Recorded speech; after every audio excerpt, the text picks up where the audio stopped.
안녕하십니까. 목회의 관점으로 본 요한계시록 이윤식 목사입니다. 이 시간에 목회의 관점으로 본 요한계시록 11장 두 증인에 대해서 말씀하겠습니다. 오늘은 11장 1절로 함께 하겠습니다. 많은 학자들, 레드나 마운스 두 증인, 많은 학자들, 레드, 마운스, 그레그, 빌 이런 학자들이 지적한 것처럼 성전 측량에는 여러 가지 해석이 있습니다. 첫째 보면 과거주의 해석입니다. 칠턴 롤로프 이들은 성전 측량을 요한 당시의 예루살렘의 멸망과 교회 보존으로 보고 있습니다. 따라서 성전은 헤롯 성전이고 성전 바깥마당은 실제로 이방인의 뜰이라고 합니다. 다른 학자들 이 중에서도 과거주의자들 그 중에서도 이런 스테베나 이런 학자들은 성전 측량을 회당과 교회 14만 4천간의 대립으로 또 생각하고도 있다는 것입니다. 성전 앞마당은 보호받는 교회이고 바깥마당은 믿지 않는 이스라엘에 대한 심판이다. 이렇게 과거주의자들은 주장하고 있습니다. 상징주의자들의 견해를 보면 케어드러 빌 같은 이들은 성전 측량을 세상의 교회에 대한 박해를 묘사하는 것으로 보고 있습니다. 성전 앞마당은 하나님에게 속해 있는 교회를, 또 성전 바깥마당은 세상에 의해 박해받는 교회를 가리킨다. 그래서 그 중에서도 상징주의자들에서 또 이런 사람들은 성전 바깥마당을 하나님의 백성에게서 등을 돌리고 배교한 교회로도 이렇게 그들은 보기도 합니다.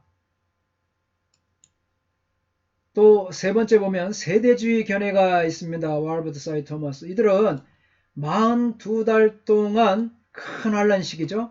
이 적그리스도를 따르는 자들에게 박해를 받은 이 회심한 유대인들, 또 경배자들 14만 4천과 함께 환란 기간에 재건된 성전으로 이렇게 두 증인 보고 있습니다. 네 번째 보면 수정 미래주의자들의 견해입니다. 성전 측량을 이 최후의 환란 시기 42달이죠. 최후의 환란 시기의 교회다. 마운스 마이클스가 이렇게 주장하죠. 또 레드를 보면은 믿는 유대인 가운데서 남은 자다. 그는 이제 이렇게 주장합니다. 이런 영적 보존을 가리킨다고 주장합니다. 또 오니 역시 성전 앞마당은 남은 자가 보호를 발견하고 따라서 물리적으로 환란에서 살아남은 변화된 광야라고 믿고 있다는 것입니다. 1절입니다. 또 내게 지팡이 같은 갈대를 주며 말하기를 일어나서 하나님의 성전과 제단과 그 안에서 경배하는 자들을 측량하되 카이 에도데 모이 칼라모스 호모이오스 라브도 레곤에게 이래 카이 메트레 손톤 나운투 데우 카이 토두시아 스텔리온 카이 투스 프로스큐눈 타스 앤 아우토 그리고 막대기 같은 갈대가 나에게 주어졌다 말하기를 너는 일어나라 그리고 하나님의 성전과 제단과 그 안에서 예배하는 자들을 측량하라.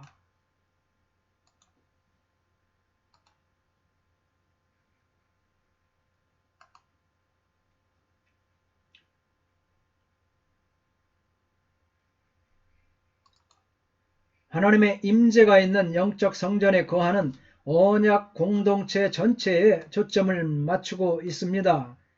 에스겔의 예언은 영적 차원에서 보면 실제로 참된 성취가 이루어지기 시작했으며 새 창조에서의 물리적이고 영적으로 충분한 형태로 완성될 것입니다. 요한은 측량하는 지팡이 같은 갈대를 받고 하나님의 성전과 제단을 측량하고 거기서 경배하는 자들을 세라는 명령을 듣습니다. 성전을 측량하는 것은 그것이 보존될 것을 선언하는 상징적인 방식입니다. 내게 주어졌다. 에도된 모이는 신적 수동태가 사용되고 있습니다. 요한에게 주어진 지팡이와 같은 갈대는 하나님께서 주신 것이라고 할 수 있습니다. 하나님에 의해 주어진 지팡이 같은 갈대를 가지고 하나님의 성전과 제단과 그 안에서 경배하는 자들을 측량하라 이렇게 명령받습니다. 성경에서 말하는 측량은 대부분 계측이 아니라 구분과 분리를 위한 목적을 가지고 있습니다. 그 한계 안에 있는 것을 하나님께서 보호하고 통제하신다는 그런 의미입니다. 할렐루야. 지팡이 같은 갈대에서, 이 갈대는 보통 요단 계곡에서 무성히 자라고 고대 이스라엘 사람들은 이것으로 이제 자나 붓을 만들어 사용했습니다. 헬라어로 정경을 캐논이라고 하죠. 이 말은 고든 막대기라는 뜻으로 갈대라는 말의 파생어입니다. 이 말은 또한 라틴어의 규범 혹은 표준을 뜻하는 말입니다. 요한이 사용한 갈대는 에스겔서에서 나오는 측량용 자인 것입니다. 에스겔 40장 5절에는 장대의 길이가 팔꿈치에서 손가락에 이르는 것에 한 손바닥 너비가 더한 자이고 6척으로 묘사되었습니다. 어떤 것을 측량한다는 것은 이 하나님의 것과 그렇지 않은 것을 구분하는 행위인 것입니다. 에스겔 43장 7절에 그가 내게 이르시되 인자야 이는 내 보좌에 쳐서 내 발을 두는 처소 내가 이스라엘 족속 가운데서 영원히 있을 곳이라. 이스라엘 족속 곧 그들과 그들의 왕들이 음행하며 그 죽은 왕들의 시체로 다시는 내 거룩한 이름을 더럽히지 아니하리라. 에스겔 44장 9절로 보면 주 여호와께서 이같이 말씀하셨느니라. 이스라엘 족속 중에 있는 이방인 중에 마음과 몸의 할례를 받지 아니한 이방인은 내 성소에 들어오지 못하리라. 아멘. 또 43장 에스겔 4절 5절 48장 35절을 보면 그리고 그 한계 안에 있는 것을 하나님께서 성전의 확실한 건축과 계속적인 보호와 우상 숭배의 배교로부터 성전의 보호를 의미하고 있습니다. 이러한 약속은 43장 4절 5절과 48장 35절에서 언급하는 것처럼 하나님의 임재를 전제하고 있습니다. 에스겔 43장 4절과 5절에 보면 여호와의 영광이 동문을 통하여 성전으로 들어가고, 그래서 제 교회의 이름을 동문교회라고 에스겔 43장 4절의 말씀을 따라 동문교회라고 칭했습니다. 에스겔의 영광이 쉐키나의 하나님의 영광이 쉐키나, 그 영광이 동문을 통해서 성전으로 들어가고 영이 나를 데리고 안뜰에 들어가시기로 내가 보니 여호와의 영광이 성전에 가득하더라. 아멘. 48장 35절에 그 사방의 학계는 18,000척이라. 그날 이후로 그 성읍의 이름을 여호와 삼마라 하리라. 할렐루야. 에스겔과 같이 스가랴도 이런 비슷한 명령을 받습니다. 스가랴 2장 5절 1절로 5절이죠.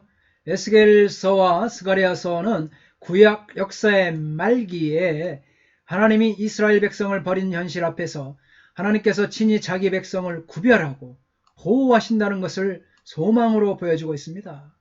하나님은 파괴된 옛 성전을 재건하려는 계획을 세우면서 에스겔에게 그분의 측량하는 성전의 각 영역을 회복하실 것을 약속하셨습니다. 할렐루야.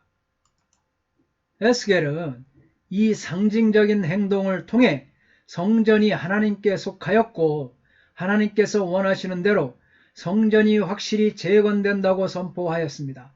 하나님께서는 스가랴에게도 바벨론 포로 상황에서 예루살렘을 기억하시고 그 도시를 하나님의 소유로 삼으신다는 것을 알리려고 측량줄을 가지고 예루살렘을 측량하라고 스가랴 2장 8절로 12절에 말씀하셨습니다.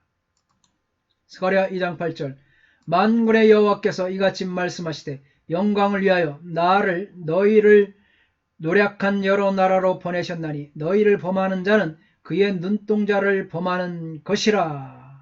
아멘. 2장 12절입니다. 여호와께서 장차 유다를 거룩한 땅에서 자기 소유를 삼으시고 다시 예루살렘을 택하시리니. 할렐루야. 요한은 성전과 제단과 그 안에서 경배하는 사람들을 측량해야 했습니다.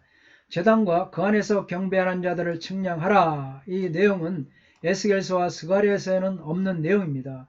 그렇다면 그 측량의 대상으로서 이들은 누구인가? 하나님의 성전이라는 표현에서 성전을 의미하는 이 나우스죠. 이 명사는 보통 성전과 관련된 모든 부분을 포괄적으로 포함하는 의미로 사용되었습니다. 그러나 이 문맥에서 사용된 단어는 제사장들만을 출입하는 제한된 장소를 가리킵니다. 왜냐하면 2절, 3절에서 그것과 구분된 장소로 성전 밖 마당을 언급했기 때문입니다. 보통 이 나우스라고 할 때, 나우스라고 할 때 성전 밖 마당을 포함하나 이 본문에서는 이를 좀 더 세분하여 제사장들이 드나드는 성전의 성소, 나우스와 그 성전 밖으로 이등분합니다. 이러한 구분에는 저자 요한이 가지고 있는 특별한 목적이 잠재되어 있습니다. 신약 성경에서 이 두 부분, 나우스 플러스 성전 밖 마당을 모두 합친 성전을 건물로 이해하는 구약과는 다르게 소개하고 있습니다. 요한복음 2장 19절부터 21절에서는 성전은 그리스도의 부활의 몸과 동일시됩니다. 그리고 에베소서 2장 21절과 22절에서 교회 공동체를 성전에 비유하고 있습니다. 이처럼 에스겔 40장부터 48장에서 종말적 성전의 전망은 바로 그리스도의 부활과 성령의 임재에 의한 교회, 공동체를 통해 성취되었다는 공감대가 신약 교회 공동체 가운데 널리 퍼져 있었다고 할 수 있습니다.